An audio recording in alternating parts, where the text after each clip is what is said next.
Tradisi ziarah menjelang bulan suci Ramadan terhalang oleh pandemi COVID-19. Hal tersebut dapat terlihat dari salah satu tempat pemakaman umum atau TPU Kamboja Palembang yang di setiap tahunnya dipadati peziarah.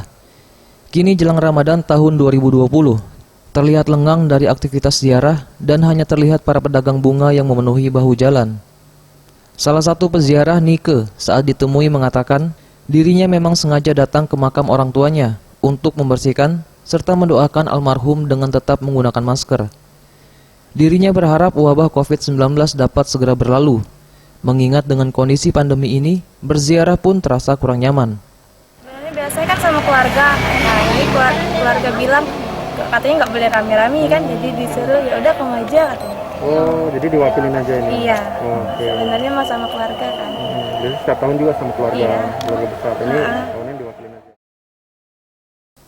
Horiah, salah seorang penjual bunga mengatakan, dampak dari COVID-19 yang membuat sepinya peziarah mempengaruhi penjualan bunga. Jika dibanding tahun sebelumnya turun drastis, dirinya berharap agar wabah ini dapat segera berakhir. Sepi ini kurang dari tahun kemarin. Kurang jauh. Jauh ya berkurang. Biasanya kan akhir-akhir ini sudah tidak banyak rumput lagi, biasanya sudah terang ini banyak rumput masih. Tim Liputan, Sriwijaya TV.